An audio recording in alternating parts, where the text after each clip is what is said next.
अस्सलाम वालेकुम जी। Second year उम्मीद करता हूँ आप खैरियत से होंगे और आपकी यूनिवर्सिटी अच्छी चल रही होगी। आज हम अपना लेक्चर नंबर 3 स्टार्ट करेंगे, जिसमें आप लोगों ने फंक्शनल ग्रुप के जो टॉपिक हमने स्टार्ट किया था लास्ट लेक्चर में उससे कंटिन्यू करेंगे और हमारा टॉपिक ऑफ डिस्कशन होगा functional groups containing carbon, hydrogen and oxygen. लेकिन उससे पहले आपके साथ पिछले लेक्चर की एक चीज़ रिवाइज करेंगे कि फंक्शनल ग्रुप होता क्या है। तो उम्मीद करता हूँ आपने ऐसा रट्टा लगा लिया होगा जैसे मेरा लगा हुआ है। तो बताते हैं जी कैसे। एन एटम और ग्रुप ऑफ एटम डबल और triple bond whose presence of part specific properties to organic compound is called functional group. ऐसा रट्टा आपको लग गया होगा उम्मीद करता हूँ। हमने कहा था फंक्शनल ग्रुप जो है वो कोई एक एटम या ग्रुप ऑफ एटम होता है। एन एटम और ग्रुप ऑफ एटम्स डबल और triple bond whose presence of part specific properties to organic compound, जिसकी मौजूदगी से ऑर्गेनिक कंपाउंड को स्पेसिफिक प्रॉपर्टीज मिलती हैं। कौन सी स्पेसिफिक प्रॉपर्टीज? वो केमिकल प्रॉपर्टीज होती हैं केमिकल कंपाउंड्स की, और उन्हीं की बेस के ऊपर एक क्लास जो है ऑर्गेनिक कंपाउंड की वो दूसरी क्लास से डिस्टिंग्विश हुई होती है। तो लास्ट टाइम इसमें हम लोगों ने दो फंक्शनल ग्रुप्स देखे थे। एक हमने अल्कोहल या अल्कानोल्स देखा था और दूसरा हमने एल्डिहाइड्स, दो क्लासेस डिस्कस की थी। आज को जो हमारा टॉपिक है वो है कीटोन्स के बारे में। और कीटोन्स में सबसे पहली बात जो है सुनने की स्टूडेंट्स वो ये है कि इनका जो फंक्शनल ग्रुप है उसे हम कहते हैं C double bond O R, C double bond O, यानी इनका जो फंक्शनल ग्रुप है सी डबल बॉन्ड ओ से कहते हैं और उससे रिप्रेजेंट करता है और नाम है उसका कार्बोनाइल ग्रुप। जब आप कार्बोनाइल ग्रुप के दोनों तरफ अल्काइल ग्रुप से अटैच करवा देते हैं तो जो चीज़ बनती है उसे हम कहते हैं कीटोन, और ये इनकी जनरल रिप्रेजेंटेशन है। ठीक है जी, ये इनकी क्या है? जनरल रिप्रेजेंटेशन है। वो क्लास ऑफ ऑर्गेनिक कंपाउंड जिसमें carbonyl group as a functional group आता हो उसे हम नाम देते हैं कीटोन्स का। इनकी general representation R C double bond O R है, जिसको आप यू भी रिप्रेजेंट कर सकते हैं, आर सी R2CO या RCOR, इस तरह से भी लिख सकते हैं, ज़्यादा बेहतर है इस तरह। नेक्स्ट इनका जनरल फार्मूला और एल्डिहाइड्स का जनरल फार्मूला सेम है क्योंकि एक दूसरे के आइसोमर्स होते हैं। फर्क कहाँ पर आएगा? इनमें n की वैल्यू 3 से स्टार्ट होती है। बताता हूँ कैसे। इनका ये जनरल फार्मूला है। कॉमन नेम्स में इनको कीटोन्स कहा जाता है, यानी जो कॉमन नेम्स होंगे उनके एंड पे कीटोन आता है या इनको कीटोन्स कहा जाता है। और इनके जो आईयूपैक नेम्स होते हैं वो जब हम अल्केन से डिराइव करते हैं तो उसमें अल्केन के आखिर में जो ई आता है उससे हटा के हम ओन लगाते हैं तो ये बन जाता है अल्कानोन। दोबारा सुनेंगे। वो क्लास ऑफ ऑर्गेनिक कंपाउंड जिसमें carbonyl group as a functional group आता है उन्हें हम कीटोन्स कहते हैं। इनकी general representation R C double bond R होती है। इनका जनरल फार्मूला CnH2nO होता है, same to that of aldehydes, उनकी आइसोमर्स हैं। लेकिन फर्क ये यहाँ पर n की वैल्यू 3 से स्टार्ट होगी। कीटोन्स को कॉमन नॉमेनक्लेचर में, ये कॉमन नेम्स में कीटोन कहते हैं। और आईयूपैक नेम जो है इनके जब हम लिख रहे होते हैं तो अल्केन के आखिर में जो ई आता है इसको हटा के हम ओन लगाते हैं तो ये बन जाते हैं अल्कानोन्स। एग्जाम्पल करते हैं जी। देखिए स्टूडेंट्स, यहाँ पर आप कहेंगे सर n की वैल्यू 3 क्यों है? तो देखो सबसे छोटा अल्काइल कौन सा है? एक कार्बन वाला मिथाइल। तो जब आप यहाँ पर भी और यहाँ पर भी मिथाइल लगाएंगे तो जो पहला मेंबर बनेगा उसमें टोटल कार्बन कितने हो जाएंगे? 3। तो इसलिए इसका जो पहला मेंबर है वो 3 कार्बन वाला होता है, ये हमेशा याद रखना होता है। अब जी जनरल फार्मूला है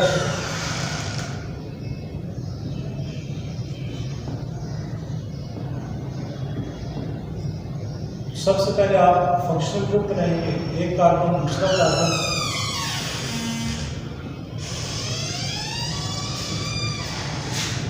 ये आपके पास आ गया मॉलिक्यूलर फार्मूला। उस मॉलिक्यूलर फार्मूला के बारे आपके बाद ये स्ट्रक्चरल फार्मूला। नेक्स्ट आपके पास है इसका कंडेंस फार्मूला। ठीक है जी। अब इसका नाम कैसे लिखेंगे? देखें जी, इधर भी मिथाइल ग्रुप लगा हुआ है, इधर भी मिथाइल, तो दोनों मिथाइल को इकट्ठा करेंगे तो ये हो जाएगा डाईमिथाइल। यानी बार बार मिथाइल ही लिखेंगे हम लोग, दोनों को डाईमिथाइल से रिप्रेजेंट करेंगे और साथ में लफ्ज लग जाएगा एंड पे कीटोन।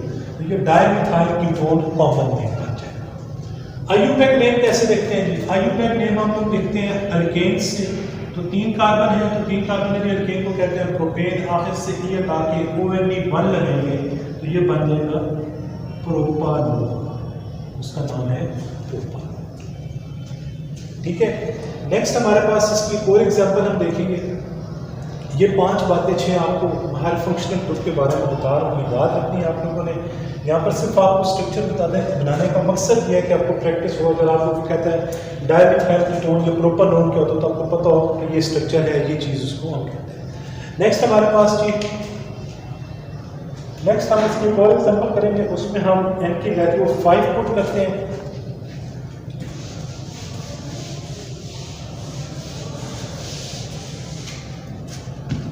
जनरल फार्मूला जी CnH2nO, n is equal to 5 put करें जी C5H2 मल्टीप्लाई बाय 5 को, तो ये बन जाते हैं C5H10O।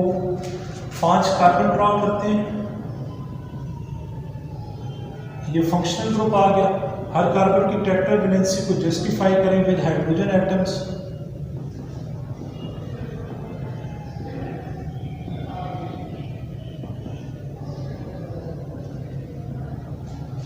ये स्ट्रक्चरल फार्मूला बन गया। नेक्स्ट इसका कंडेंस फार्मूला आ जाएगा, तो CH3 CH2 C double bond O CH3। अब इसको कॉमन नेम कैसे लिखेंगे? देखें, इस साइड पे मिथाइल ग्रुप अटैच है, इस साइड पे ये प्रोपाइल ग्रुप अटैच है। तो जब 2 डिफरेंट ग्रुप्स अटैच होंगे तो हम लोग इनका नाम अल्फाबेटिकल ऑर्डर में लिखते हैं। M पहले आता है, P बाद में आता है, तो उसका नाम हो जाएगा methyl N propyl ketone.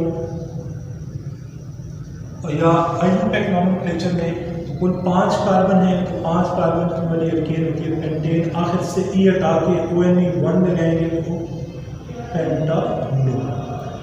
Nomenclature जब आप डिटेल में इस क्लास को पढ़ेंगे वहाँ पर आपके साथ डिस्कस करूँगा तो समझ आएगा। यहाँ पर आप लोग ज़्यादा फोकस करें IUPAC नेम्स के ऊपर, कॉमन नेम्स वहाँ पर आपको डिटेल में सिखाए जाएंगे। तो उम्मीद करता हूँ ये बातें आपको समझ आ गई होंगी। अब हम अपनी next class of organic compound जिसमें oxygen as a functional group आता है, तो वो है कार्बोक्सिलिक एसिड, उसको लेंगे।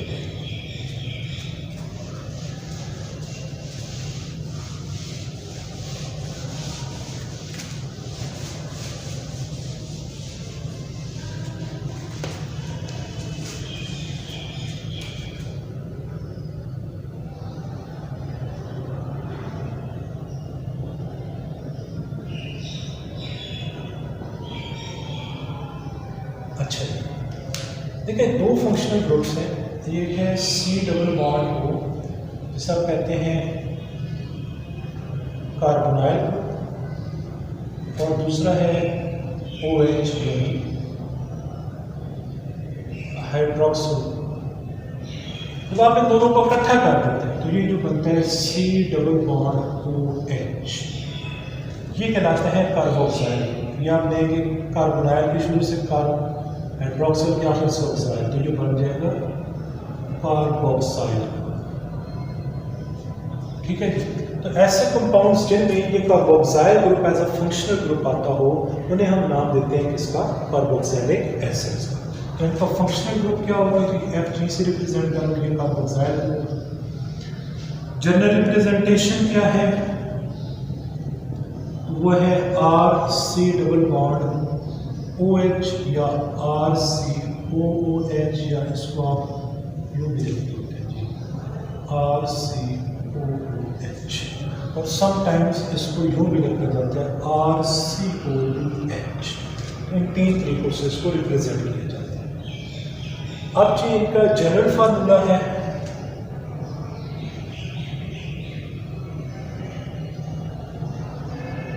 वो होगा CnH2nO2 और n की वैल्यू 165।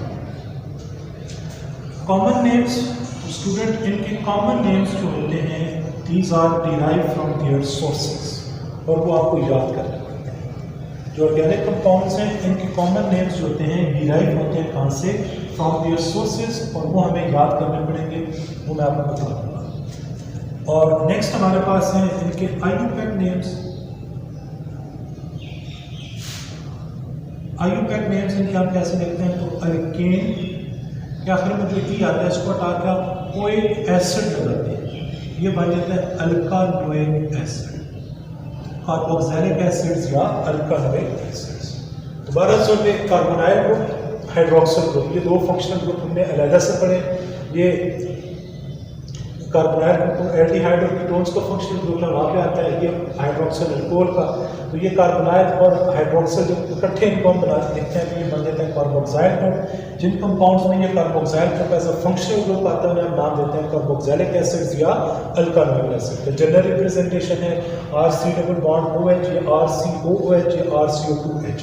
जनरल फार्मूला CnH2nO2 है, n की वैल्यू 1 से स्टार्ट होगी। कॉमन नेम्स के बारे में आपको बता दिया कि इनके कॉमन नेम्स जो हैं वो इनके सोर्सेज से डिराइव होते हैं, कहाँ से हमें ये कार्बोक्सिलिक एसिड मिल रहे हैं। और IUPAC नेम्स में हम इनके अल्केन से डिराइव करते हैं। अल्केन के आखिर में जो ई आता है इसको हटा के हम कोइक एसिड लगाते हैं तो बन जाता है अल्कानोइक एसिड। तो इसकी एक से दो एग्जाम्पल्स देखते हैं स्टूडेंट्स।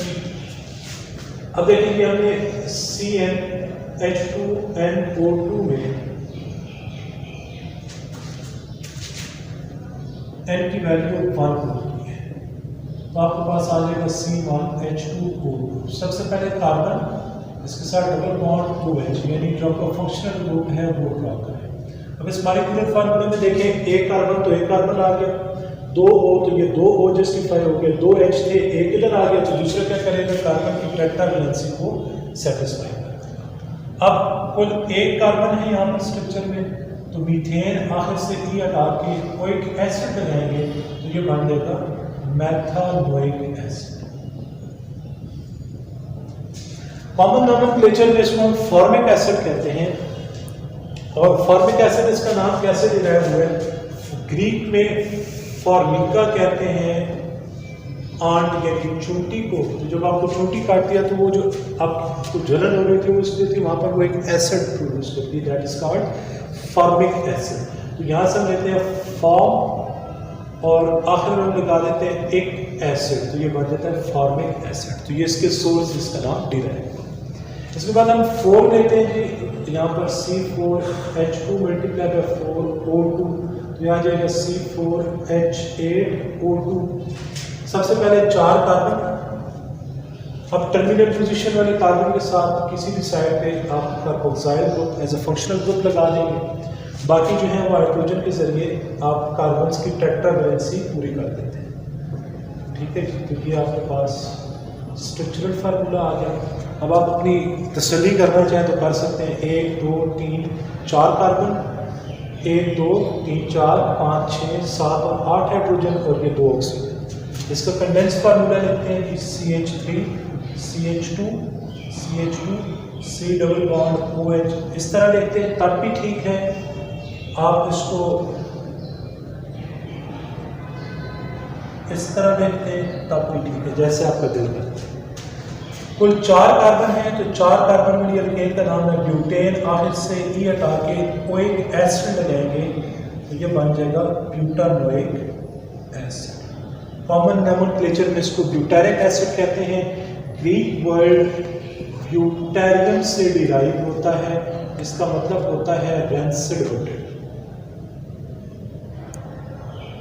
ये रैंसिड बटर कौन सा होता है, जो खट्टा सा मक्खन नहीं होता, जो खराब दूध का बनता है, फटके हुए दूध का, उसको कहते हैं रैंसिड बटर। तो ये वो वाला, तो ब्यूटेरियम, यहाँ से ब्यूटेरिक, ब्यूटेरियम आखिर से हटा के BUTR और साथ में एक एसिड लगा देंगे तो ये बन जाएगा इसका कॉमन नेम यानी ब्यूटारिक एसिड। तो उम्मीद करता हूँ आपको ये समझ आ गया होगा। 1-2 अपनी प्रैक्टिस के लिए आपने स्ट्रक्चर्स ड्रॉ कर लेते हैं। अब जो स्टूडेंट्स हम देखेंगे फंक्शनल ग्रुप्स, उनको हम कहते हैं कार्बोक्सिलिक एसिड डेरिवेटिव्स, यानी इसके हमने आगे डेरिवेटिव्स देखने हैं। और उसके बाद फिर एक और हमने आखिरी फंक्शनल ग्रुप देखने हैं जिसमें ऑक्सीजन एटम आते हैं, वो है ईथर्स का। तो नेक्स्ट अब है हमारे पास कार्बोक्सिलिक एसिड डेरिवेटिव्स। इनको हम इतना डिटेल में देखेंगे, इनके नाम कैसे लिखते हैं या क्या होता है, हमारे सिलेबस का हिस्सा भी नहीं है। और हमने यहाँ पर नोमेनक्लेचर नहीं पढ़ना, हमें सिर्फ फंक्शनल ग्रुप डिस्कस करना है, तो इसलिए हम इनको इतना डिटेल में देखेंगे, सिर्फ जनरल ओवरव्यू करेंगे। देखिए जी, आपने पढ़ा है कार्बोक्सिलिक एसिड डेरिवेटिव्स। अब हम देखते हैं देखिए स्टूडेंट्स, आपने अभी भी बात की है कि जो कार्बोक्सिलिक एसिड है RC⋯OH जिसकी जनरल रिप्रेजेंटेशन है। अगर आप कार्बोक्सिलिक एसिड का OH ग्रुप हटा के यहाँ पर हैलोजन एटम लगाते हैं तो आपके पास बनता है RC⋯OX। इसको आप नाम देते हैं एसिड हैलाइड्स। कॉमन नोमेनक्लेचर में मैंने एसिड हैलाइड्स का नाम देते हैं। ठीक है, इसकी एक एग्जांपल देख लेते हैं। फॉर एग्जांपल आप लेते हैं CH3 C⋯OH, बल्कि ये नहीं देखना, हमने फॉर्मिक एसिड से लिखी है तो उसको लिखते हैं H⋯OH। ये फॉर्मिक एसिड है, आप इसका OH हटा के यहाँ पर Cl लगा देते हैं तो आपके पास बन जाएगा HC⋯OC। तो ये आपके पास क्या रहेगा, फॉर्माइल क्लोराइड। ये इसका कॉमन नेम है।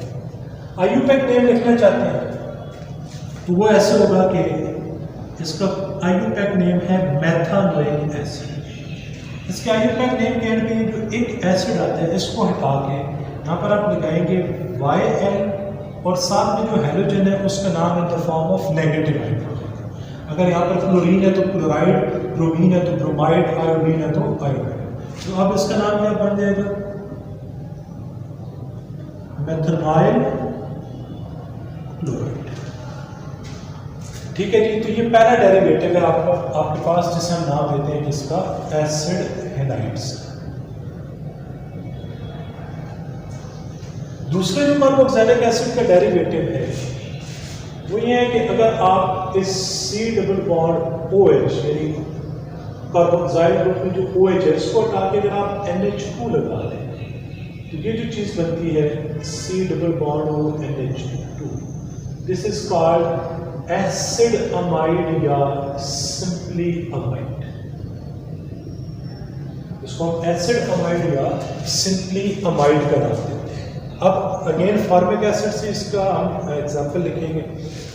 आपने लिखा है HC⋯OH, ये कार्बोक्सिलिक एसिड पहला है फॉर्मिक एसिड।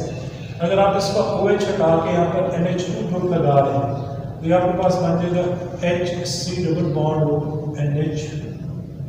अब इसका नाम है फॉर्मिक एसिड, तो नाम लिखते हुए इसके आखिर में जो एक एसिड है इसको हटा के आप अमाइड लगा देंगे। इसका कॉमन नेम बन जाएगा फॉर्मा।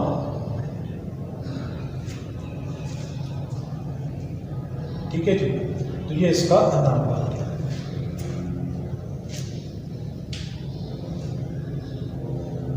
और अगर आप इसका IUPAC नेम लिखना चाहेंगे तो फिर ये जो मेथानोइक एसिड है इसके आखिर से ये ओइक एसिड हटा देना आपने और यहाँ पर आपके पास देख देना है अमाइड। इसका नाम बन जाएगा मीथेन अमाइड या मीथेनामाइड। ये इसका IUPAC नेम है स्टूडेंट्स और ये इसका कॉमन नेम है। सिर्फ एग्जांपल के तौर पे बता रहा हूँ, आपने याद नहीं करने हैं। एक स्ट्रक्चर अगर आपने किया है तो आप उसके साथ इसको ड्रॉ करना, आपने याद नहीं करना है। हम नॉमिनल नहीं याद करेंगे डेरिवेटिव्स का। ठीक है, तो ये दूसरा एक डेरिवेटिव हो गया एसिड हैलाइड, जब आप OH को हटा के हैलोजन लगाते हैं। दूसरा आपके पास हो गया अमाइड या एसिड अमाइड।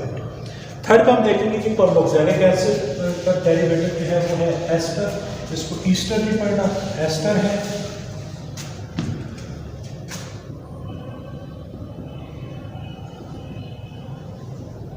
ठीक है जी, इसमें आप क्या करते हैं RC⋯OH, इसको हटा के आप OR कोई भी ग्रुप, अच्छा ये OR क्या है, इसको हम कहते हैं अल्कोक्सी ग्रुप या अल्कोक्साइड। देखेंगे आप पढ़ते हैं ROH अल्कोहल होता है।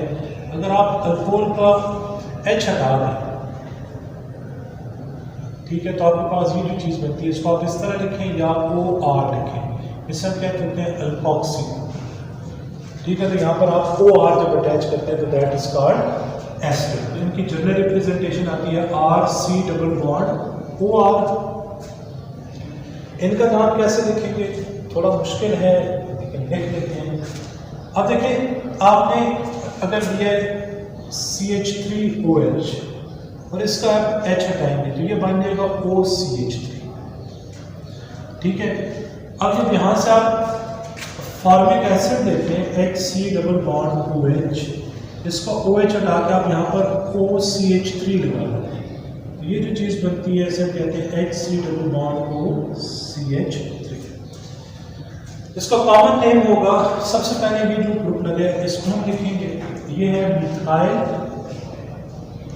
और ये फॉर्मिक एसिड जो इसका नाम है, इसके आखिर से एक एसिड हटेगा और 88 आ जाएगी, यानी जो एस्टर्स हैं इनके नाम के आखिर में 8 लगा होगा, तो उसका नाम बन जाएगा मिथाइल फॉर्मेट। ये इसका कॉमन नेम है।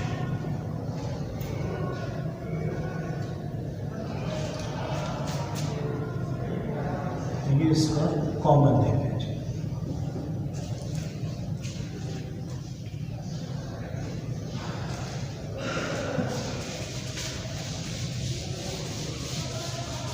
अब इनका IUPAC नेम देखना है, तो उसके लिए आप देखेंगे इसका नाम लिखेंगे, ये स्ट्रक्चर है HC डबल बॉन्ड OCH3, तो पहले इसी ग्रुप का नाम लिखा जाएगा मिथाइल। अब एक कार्बन वाला कार्बोक्सिलिक एसिड है तो इसका नाम है मेथानोइक एसिड। इसके आखिर में ये जो ओइक एसिड है इसको हटा के आप 8 लगाएंगे, तो यहाँ पर ये बन जाएगा मिथाइल मिथेनोएट। ठीक है जी, मिथेनोएट, मिथाइल एक एसिड हटा के आपने गया तो मिथाइल मिथेनोएट। ठीक है, ये आपके पास इसका IUPAC नेम बन गया। नेक्स्ट हमारे पास जो है टॉपिक वो है डेरिवेटिव्स, इनके उनको हम नाम दे देते हैं एसिड एनहाइड्राइड्स। एनहाइड्राइड का मतलब होता है विदाउट वाटर। ठीक है जी, इसमें क्या होता है, दो कार्बोक्सिलिक एसिड के मॉलिक्यूल इस तरीके से आपस में जब इकट्ठे हों कि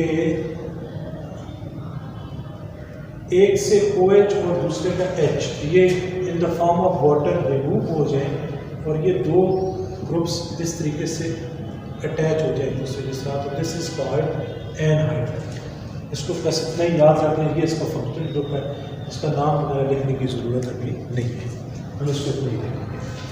नेक्स्ट हमारे पास है जी जो फंक्शनल ग्रुप जिसको हम लास्ट कहेंगे ऑक्सीजन कॉन्टेनिंग में, वो है ईथर्स।